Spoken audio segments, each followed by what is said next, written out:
నమస్తే, welcome to our channel. నేను సౌజన్య. Sharmila AP PCC చీఫ్గా బాధ్యతలు స్వీకరించిన వెంటనే అన్నయ్య మీద మాటల తూటాలని సంధించడం మొదలుపెట్టింది. అలాగే వాళ్ళు కూడా ఇమీడియట్గా షర్మిల పైన కూడా మాటల తూటాలని ప్రారంభించేశారు. మరి ఈ అంశాన్ని ఏ విధంగా చూడాలి, ఏంటి ఆ చేసిన కామెంట్స్ని చూస్తుంటే చాలా డీప్గా అర్థాలు వస్తున్నాయి. మరి ఈ అంశానికి సంబంధించి మనతో మాట్లాడడానికి, వారి విశ్లేషణని మనతో పంచుకోవడానికి ఈరోజు మనతో పాటు ఉన్నారు సీనియర్ జర్నలిస్ట్ డివిఎస్ గారు ఉన్నారు. వారితో మాట్లాడదాం. నమస్తే అండి. నమస్తే. షర్మిల ఏపీ పీసీసీ చీఫ్గా బాధ్యతలు తీసుకున్న వెంటనే ఇమీడియట్గానే జగన్మోహన్ రెడ్డిపై మాటల తూటాలని వదిలేస్తూ ఉన్నారు. ఆవిడ ఇక్కడ తెలంగాణలో చేసిన పనుల గురించి కంపేర్ చేస్తూ కూడా కామెంట్ చేశారు. పంపించేస్తాను ఇక్కడ ఉన్నటువంటి నియంత్రణ కూడా అని. సో ఇమీడియట్గా మళ్ళీ అటు నుంచి కూడా వైసీపీ నాయకులు, కార్యకర్తలు కూడా మళ్ళీ వైఎస్ షర్మిలాని కూడా నిందించడం, ఆమె మీద కూడా మాటలు తోటాలు వేయడం, ఇవన్నీ అవుతూనే ఉన్నాయి. అంటే అసలు ఆవిడ చేసిన కామెంట్స్ని కనుక మనం ఫస్ట్ చూసుకున్నట్లయితే ఏ విధంగా చూడాలి, అసలు ఎలా తీసుకోవాలి అంటారు అర్థాలు? అంటే మొదటి రోజే మంట పుట్టించింది. ఇది షర్మిల బాధ్యతలు స్వీకరించిన మొదటి రోజే ఆంధ్రప్రదేశ్లో మంట పుట్టించిందనమాట. షర్మిల మంట పుట్టిస్తే మరి బొబ్బలకేది ఎవరికి? వాళ్ళ అన్నయ్యకే. ఎందుకంటే అధికార పార్టీ అక్కడ ఉన్నది వాళ్ళ అన్నయ్యే కాబట్టి. ఆమె అడుగుపెట్టిన తొలి రోజే ఆవిడ కాన్వాయ్ని ఆపేశారు. అవును. ఎయిర్పోర్ట్ నుంచి ఆంధ్రరత్న భవన్కి ఛార్జీ తీసుకోవడానికి వెళ్తుంటే నీకు మధ్యలో ఏం చేశారు, ఏదో ట్రాఫిక్ ఆంక్షలు అని చెప్పి ఆమె కాన్వాయ్ని ఆపేసేసరికి ఒక అరగంట సేపు అక్కడ ఉన్న రుద్రరాజు, ఆ పద్మశ్రీ వాళ్ళంతా బైఠాయించారు ఇక్కడ రోడ్డు మీద. అంటే ఒక రకంగా షర్మిలని పెంచారు. స్క్రీన్ మీద ఒక గంట సేపు, మనకు 2 గంటలు మీడియా మొత్తం ఏది చూపించింది? షర్మిలనే చూపించింది. ఆమె ఏదో సజావుగా ఆమె దారిని ఆమె నెలనిచ్చి సంతకం పెట్టించేసి మాట్లాడేసుకుని వెళ్ళిపోయేది. అది కాకుండా ఏ తప్పులైతే కేసీఆర్ తెలంగాణలో షర్మిల పట్ల చేశాడో అదే తప్పుల్ని జగన్మోహన్ రెడ్డి కూడా మొదటి రోజే చేశాడు. ఓకే. అంటే ఆడపిల్ల ఉసురు తగిలితే చాలా గట్టిగా తగులుతుంది అంటారు. సో దాని ప్రకారమే ఇక్కడ కేసీఆర్ ఇంట్లో కూర్చున్నారు. సో అక్కడ కూడా ఆయన తగిలించుకుంటున్నారు కాబట్టి జగన్మోహన్ రెడ్డి ఆయన కూడా ఇంట్లో కూర్చునేటువంటి అవకాశాలు ఉన్నాయనుకోవచ్చా, లేకపోతే ఇట్స్ ఎ గేమ్ ప్లానా? ఆమె అన్నది కూడా అంది కదా. ఏమిటి ఆమె ప్రెస్ మీట్లో ఏముంది? తెలంగాణలో ఒక నియంత్రణ ఇంటికి పంపించాను డాష్ డాష్ అంది. అంటే ఆ డాష్ డాష్ ఏంటి? ఏపీలో మా అన్నయ్యని అంతా అతను కూడా ఇంటికి పంపించడం ఖాయమని చెప్పేసినట్లే. అంటే లిటరల్లీ వైఎస్ షర్మిల ఎక్కడ అడుగు పెడితే అక్కడ అధికార ప్రభుత్వం వెళ్ళి ఇంట్లో కూర్చుంటుంది. అంతే అంతే. ఇప్పుడు ఒకటి మామూలుగా ప్రజాస్వామ్య ప్రకారం జరిగితే ఏమి ఉండదు, ప్రజలు నిర్ణయించుకుంటారు.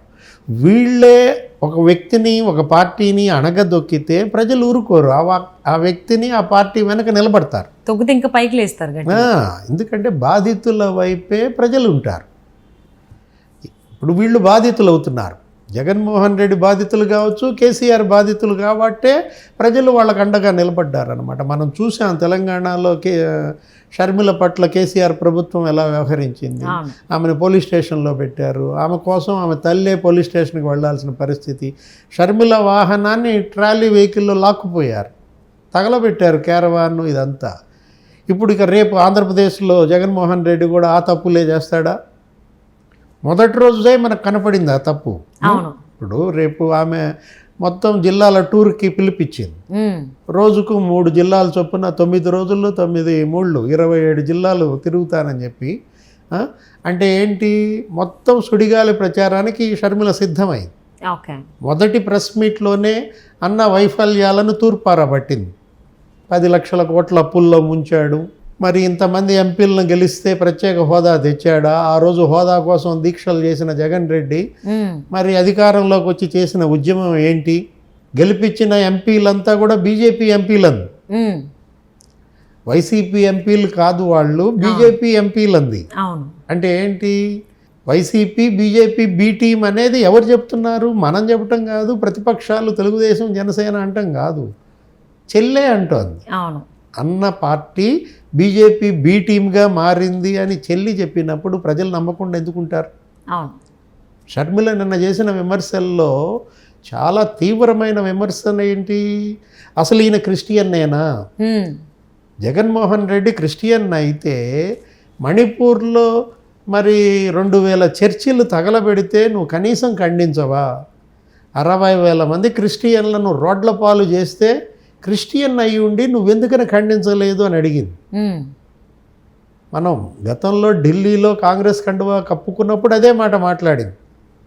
కాకపోతే అక్కడ జగన్ రెడ్డిని టార్గెట్ చేయలేదు, జనరల్గా అన్నది. ఇక్కడ మాత్రం అసలు నువ్వు క్రిస్టియన్వేనా అని ప్రశ్నించినప్పుడు మరి క్రిస్టియన్ సమాజం ముందు ఆ ప్రశ్న తీవ్ర అలజడి రేకెత్తిస్తుంది.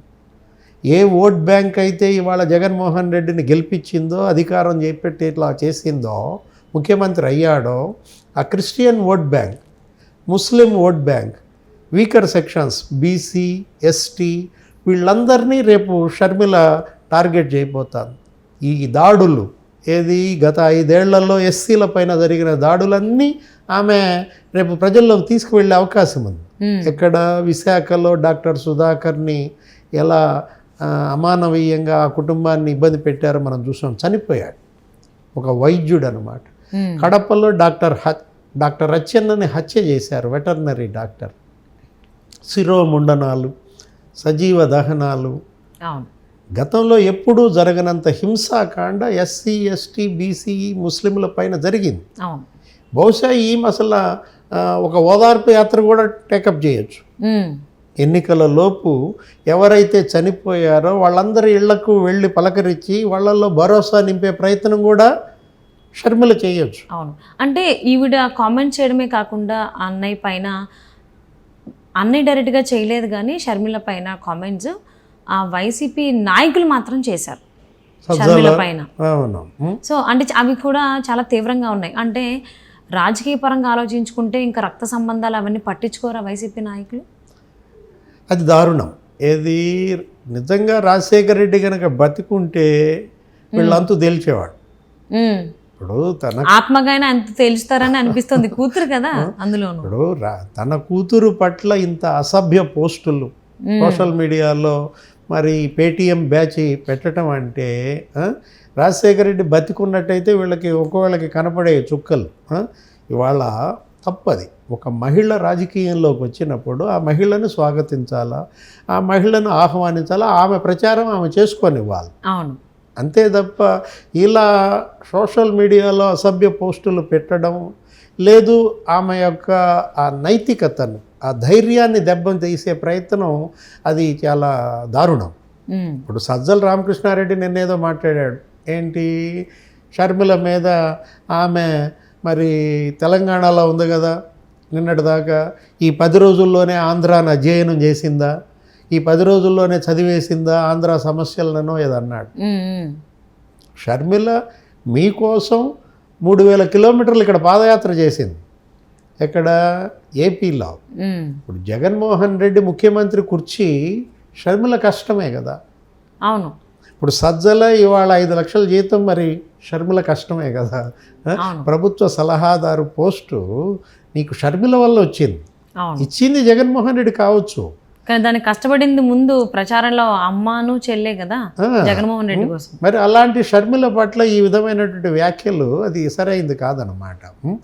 వీళ్ళు గమ్మునుంటే వీళ్ళకి గౌరవం పెరుగుతుంది. అవును, తనేమంది షర్మిల, ఎవరైతే నన్ను చూసి భయపడతారో వాళ్ళే నన్ను విమర్శిస్తారు అంది. అంటే ఇప్పుడు ఒక రకంగా వీళ్ళ భయం కనపడుతుంది. జగన్మోహన్ రెడ్డి భయపడుతున్నాడు, చెల్లిని చూసి అన్న భయపడుతున్నాడు అనేది ఇవాళ ప్రజల్లోకి వెళ్ళింది. సజ్జల విమర్శలు, అనిల్ కుమార్ యాదవ్ విమర్శించటం, లేకపోతే వాళ్ళ బాబాయే విమర్శించటం. ఎవరు? సుబ్బారెడ్డి. ఎవరు వారసులో ప్రజలు నిర్ణయిస్తారంట. అది కరెక్టే. ఎవరు వారసులో నిర్ణయించేది ప్రజలే. ఇప్పుడు వైఎస్ పేరు వాడుకునే హక్కు ఈమెకి లేదంట. వైఎస్ పేరుని ఆమె దుర్వినియోగం చేస్తోందంట. తండ్రి పేరు వాడుకునే జన్మ హక్కు కదా కూతురుది. తండ్రి పేరు సద్వినియోగం చేసుకుంటుందా, దుర్వినియోగం చేసుకుంటుందా షర్మిల డిసైడ్ చేసుకుంటుంది. వీళ్ళెవరు చెప్పటానికి? సజ్జలు ఎవరు, అనిల్ కుమార్ యాదవ్ ఎవరు, లేకపోతే నారాయణ స్వామి ఎవరు, సుబ్బారెడ్డి ఎవరు? ఇప్పుడు దీనంతా కూడా నీకేం కనపడుతుంది? భయం కనపడుతుంది. షర్మిల అన్నట్టుగా నేను ఎవరు వదిలిన బాణాన్ని కాదు అంది. నేను స్వతంత్ర మహిళను అంది. బాణం కాదు, బాంబు. షర్మిల కడప బాంబు అనమాట. లేకపోతే పులివెందుల గొడ్డలి. వీళ్ళ భాషలో చెప్పాలంటే గొడ్డల భాష అయితేనే వీళ్ళకి అర్థమవుద్ది. ఆషామాషి కాదు. తెలుగుదేశం పార్టీతోనో జనసేనతోనో పెట్టుకున్నట్టు షర్మిలతో పెట్టుకుంటే మంట పుట్టుద్ది. అదే, ఎందుకంటే అక్కడి నుంచి ఆ బ్లడ్డే కదా, జగన్మోహన్ రెడ్డి మిగిల్చిన రక్తమే కదా షర్మిలది కూడా. సో వైఎస్ రాజశేఖర రెడ్డి గారి ఆలోచన విధానం కావచ్చు, అంటే అక్కడ లొకాలిటీలో కొన్ని ఉంటాయి కదా, అంటే పుట్టుక నుంచి కొన్ని వచ్చినవి, వాటిని కొన్ని క్వాలిటీస్ ఉంటాయి. సో అవి షర్మిలలో ఖచ్చితంగా ఉంటాయి. బ్లడ్ బ్రీడ్ ఖచ్చితంగా ఉంటుంది. ఎందుకంటే జగన్మోహన్ రెడ్డి ఎలా ఉన్నో అంత కాకపోయినా అట్లీస్ట్ కొద్దో గొప్ప అయితే వైఎస్ షర్మిలలో ఖచ్చితంగా ఉంటుంది. ఆ సెగ ఖచ్చితంగా జగన్మోహన్ రెడ్డికి తగలొచ్చు, అంటించుకుంటే వైసీపీ నాయకులకు కూడా తగులుతుంది. సో మరి ఏ విధంగా ఉండబోతుంది రాబోయేటువంటి రోజుల్లో? మొదటి రోజే ఇంత హీట్ పెంచేస్తే మరి రాబోయేటువంటి రోజుల్లో ఇంకెంత హీట్ పెంచేటువంటి అవకాశాలు ఉన్నాయి. అందులో రాబోయేటువంటిది వేసవికాలం. మరి ఆ వేసవికాలం మంట ఎవరెవరికి ఇంకెక్కువ అవుతుందో వేచి చూద్దామండి. Thank you so much for spending your valuable time with us, DVS గారు.